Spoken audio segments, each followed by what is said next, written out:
Hi guys! So, if you remember, I got a massive job lot from a guy I know who has a market stall down the road. Part 1 I did a few weeks ago, and I'll link the video in the description. So in the last video I covered all the big box games, like the cardboard box games, like the compilations, and the discs, the Commodore disc boxes. So there were some rare games in that, sealed games as well. So this one is the dual case games, so the double tape games, and some of the clamshell games, and then there's the hit squads and a few single cassette games. So we'll start off with the Commodore 64, and this is a clamshell game. The first one is the classic Spy Hunter, based on the arcade game. There's no instructions for that one. Next up is a game I've never heard of, by Microprose, Acrojet. It does look like the plane that was used in Octopussy, James Bond film, and yeah, it looks like a flight sim. Not really into flight sims. Next up is another coin-op conversion. That's Dragon Spirit. And the instructions are printed on the back of the inlay. The Acrojet didn't have any instructions, so yeah, I'm not second guessing how to play that game with it being a flight sim. But as you can see, the instructions are on the inlay. Another game I'm not really bothered about is Leaderboard. My friend and his dad used to have a load of these on the Spectrum because they were into golf back then, but yeah, the inlay is not in the best of shape. The next one is the sequel to Army Moves, and that's Navy Moves, and I still haven't got past the first level where you're on the dinghy jumping over the mines.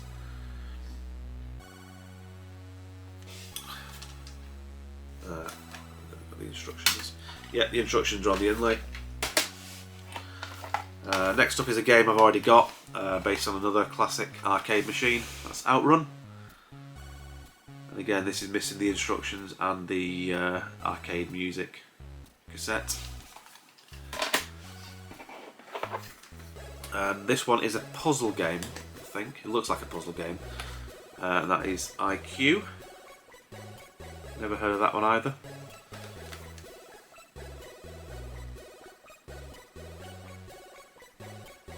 And there are a few instructions printed on the reverse of the inlay. Now, onto the hit squads. Now, there was a total of 8 hit squads in this job lot. There's only 2 games that I don't have, or didn't have.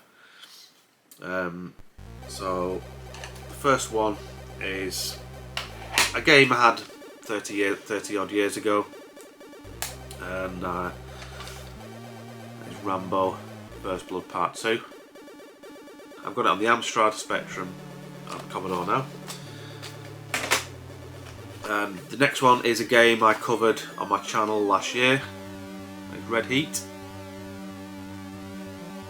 Really frustrating game across most of the formats, but on the Amiga, as I mentioned in the video, when you die you don't go back to the start of the level, you just start from where you left off. Next up is another coin-op Combat School. Another classic coin-op, Wonder Boy. A lot of these cases are in pretty bad shape, and they just feel a bit dirty and dusty, so I just need to get them cleaned before I put them on my shelf or sell them. There are going to be some games that I sell. I'm not really bothered about keeping that. I've never played it, but it might be a cracking game. Next up is Renegade.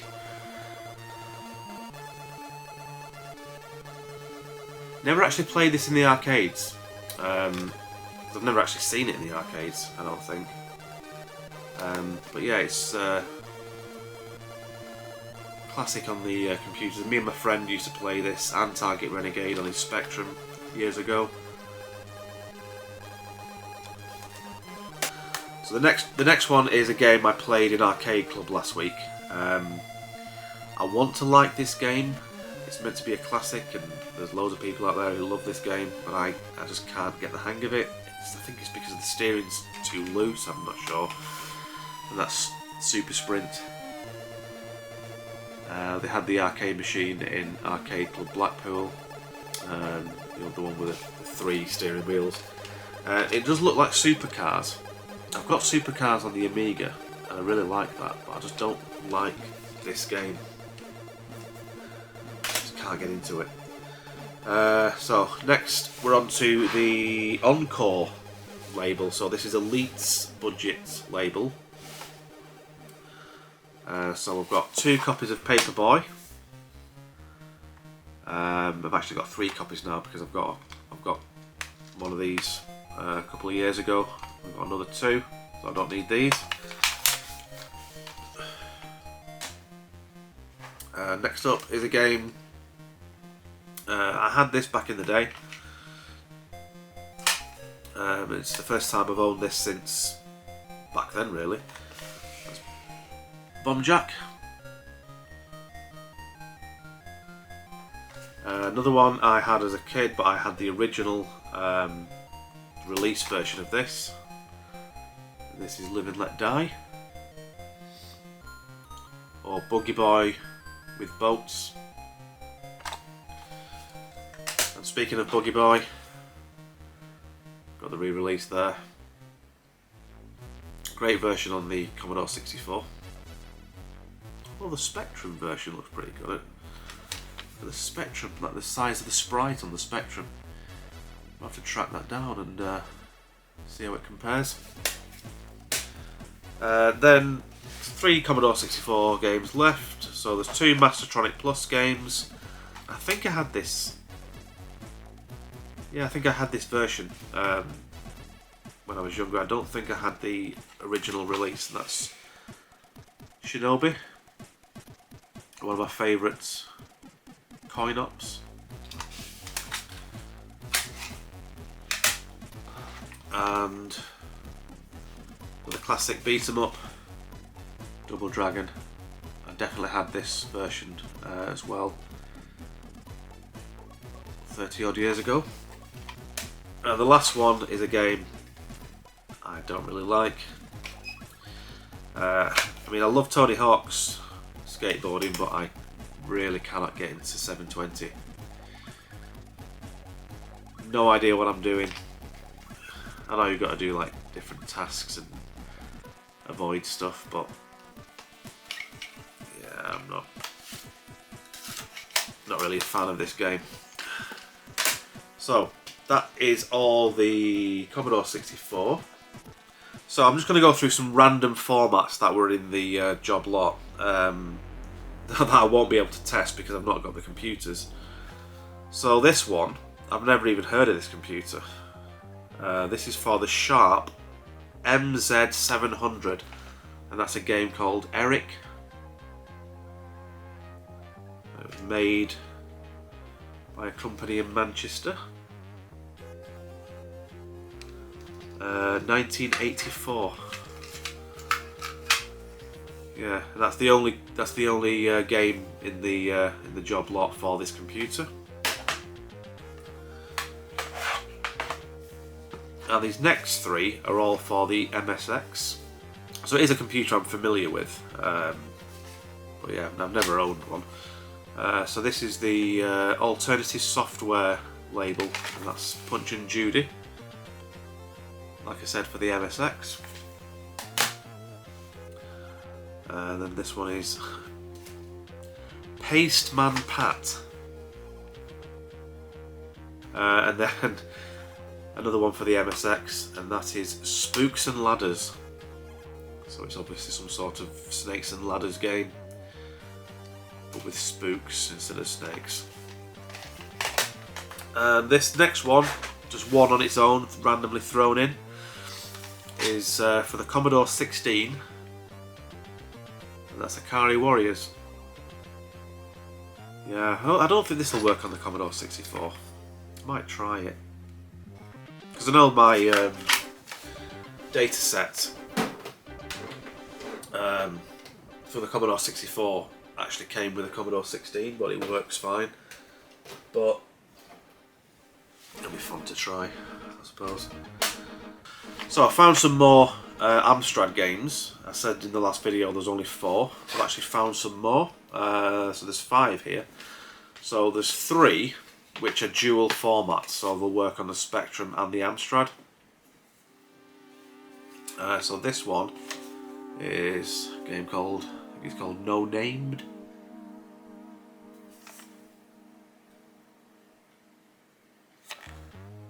Never heard of that one, but it's one of those, they call them flippy flippies, because you've got Amstrad on one side and Spectrum on the other. Another one, a game I couldn't really get into. This is, I think this is possibly the third in the series. And that's Jet Set Willy: The Final Frontier.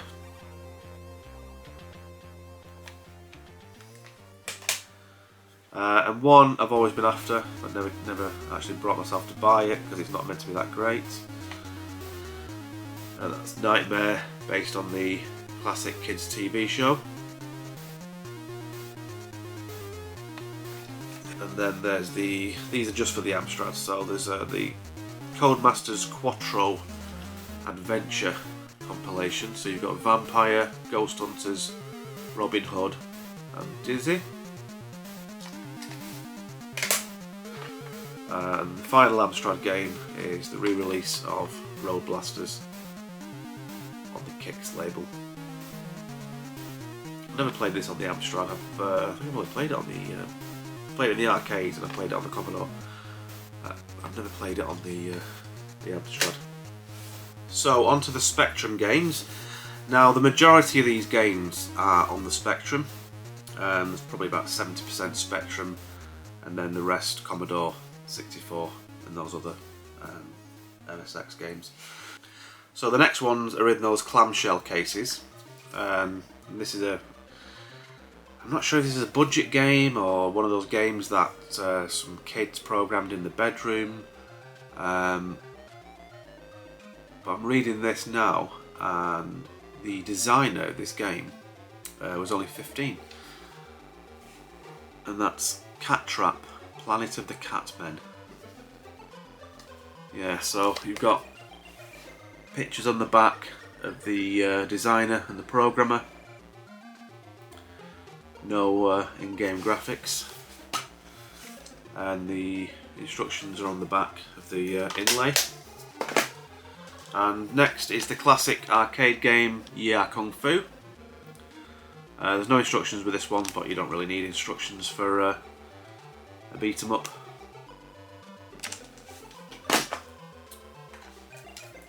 Now this one, I've never heard of the game, but I've heard of the company who developed it.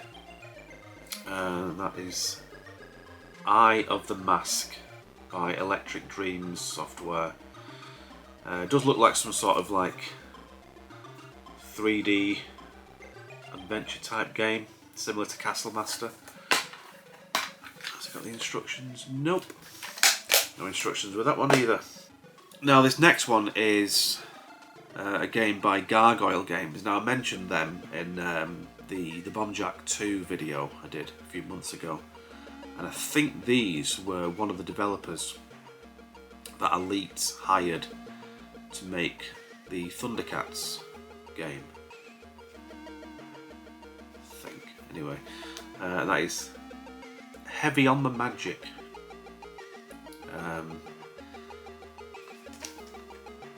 that looks like some sort of like text adventure game.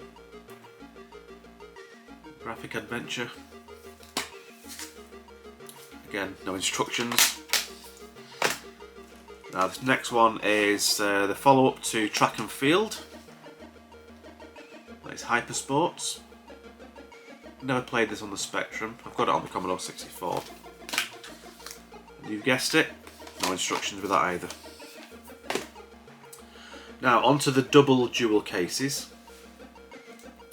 So this next one, I've never actually played this game, but it's not something I'd there's not something I'd play because it's like an isometric adventure style game, and that's Ocean's The Great Escape. And there's a couple of screenshots on the back.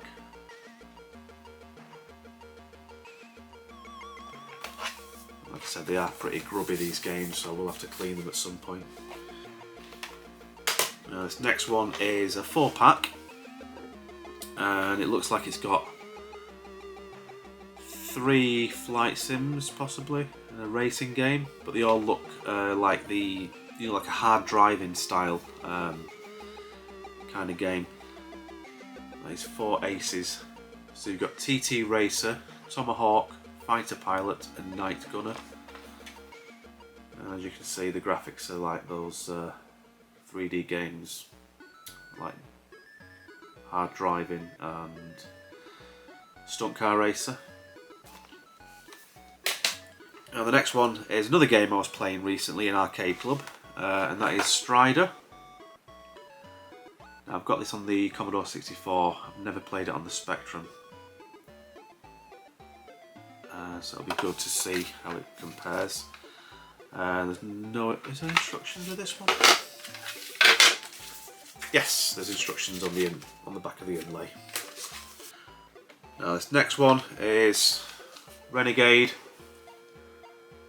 on the Spectrum. So this is what I used to play with my friend back in the day on his ZX Spectrum. No instructions, just advertising other games from Imagine. So you've got Rastan, Grisor and Athena. Never heard of that one. This next one is the sequel to Renegade, which wasn't actually an arcade game. So Imagine made their own version, Target Renegade. Now this is the one that I remember playing the most with my friend. There are instructions, so yeah, they are. So this is the one I remember playing with my friend, because this is a 2-player game. I don't think Renegade was a 2-player, was it? I don't think it was. But this was definitely 2-player on the Spectrum, because we used to play. I used to play with a joystick and he used to play with a keyboard. Next up is a game I've never heard of. Surprise, surprise. Slain. And it looks like it's from the 2000 AD comic. So whether that's a character in the comic, I'm not sure. The only one I know from 2000 AD is Judge Dredd. Is there any instructions? Nope. Just the tape. And that looks like some sort of text adventure as well. So don't think I'll be keeping this one.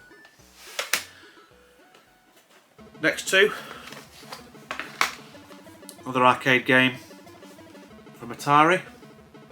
It's Indiana Jones and the Temple of Doom. There's no instructions, I don't think. Or is there?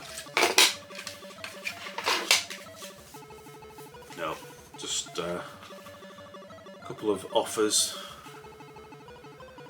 there. The next one is the follow-up, Indiana Jones and the Last Crusade. So down to the last few. So we've got the Epics, The Games. Don't think I've played this one. I've played Summer Games and Winter Games and World Games, but I've never actually played The Games. Prefer the original track and feel to all these Epics games. And speaking of Epics games, got Winter Games 48K.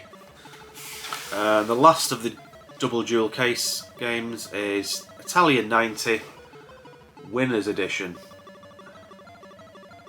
Now I've got the original Italian 90 on the Amstrad. I'm not into football, but that was £1, and it had all the stuff with it, so I just got it for the sake of it.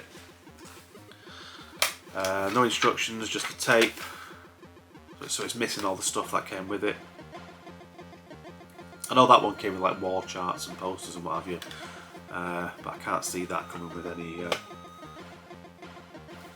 any other paraphernalia other than the instructions, because yeah, you can't really fit much in these cases because they don't close. The last two are the two Hit Squad Spectrum games. So this one I've already got, and that is Run the Gauntlet, based on the TV show in the late 80s. This is another game I used to play with my friend on his Spectrum back in the day.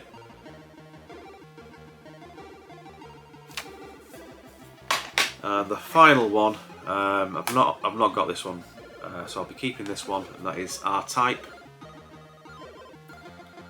And I heard recently this is an incomplete game, so I think it was level 7. Instead of having level 7, 8, and then 9, it's like level 7, 7, 9. So there's 2 level 7s and no level 8, something like that. So yeah, that is the last one for this video. Like I said, there's too many games to cover in one video, so I'm going to cover the last lot in part 3. Probably do that in a couple of weeks. Now there are a lot of games that I've never heard of. They're sort of like homebrew games, just like, because I think every man and his dog were making games in the 80s for the Spectrum and the Commodore, if they had access to a computer and had some knowledge of BASIC. They just knocked up any old computer game and got them sold. So there are some random games down there, but there are some like re-releases of classic games, and a few cover tapes as well. So look for that. Thanks for watching, if you still are, and I'll see you on the next one. Take care, bye.